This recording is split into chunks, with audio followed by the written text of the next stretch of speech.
Masama talagang natatalo ang mga praile. Di ba, Padre Rene? Ay, ako, Kapitan General, nanalo na naman kayo.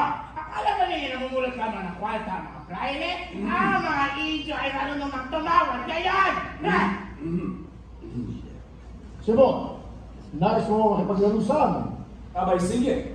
At ipupusta ko ang aking mga alahas.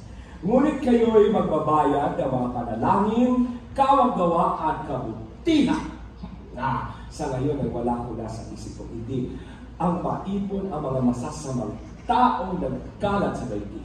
Isilid sila sa isang sako at ipatapon sa dagat. Kahit gawing pabigat pa ang aking mga diamante, sa ganitong paraan lamang malilinis ang daigdig. Hanggang ngayong buhay, galit pa rin kayo sa mga tulisan at nakaw ng inyong armas. Abay, hindi. Sa ganang akin, ang mga tulisan ang higit na may karangalan sa lupang ito. Basta akala ba ninyo kung ako'y mahuhulog sa kamay itong mga pride ay pakakawala nila ako ng hindi kinukuha ang aking mga armas at mga lahas na lungka. Ay, napastaan ka!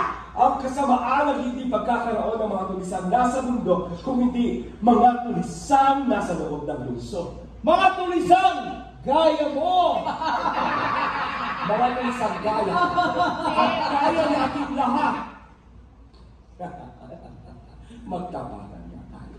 Dito'y walang inyong makaririnig sa akin. Ang masama ay hindi tayo nakikilalang mga tulisan.